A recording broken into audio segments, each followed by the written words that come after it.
Be sure to read and follow the safety guidelines to protect your computer from potential damage and ensure your personal safety.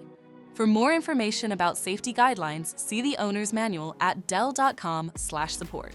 Before you begin, turn off the computer and disconnect all the attached peripherals.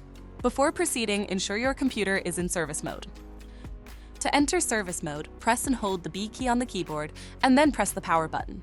Now, the computer will boot up and the owner tag information is displayed on the screen. Press any key to proceed.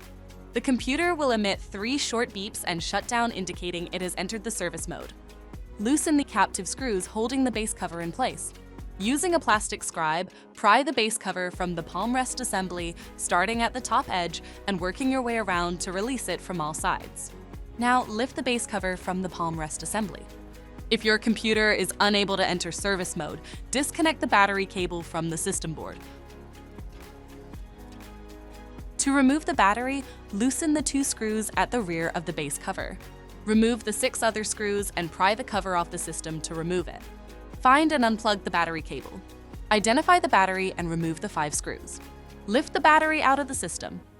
To reinstall the battery, place it back in the system and install the 5 screws. Reconnect the battery cable.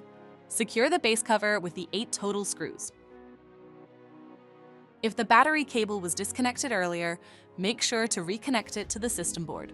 Next, align the base cover with the palm rest assembly and gently place it into position.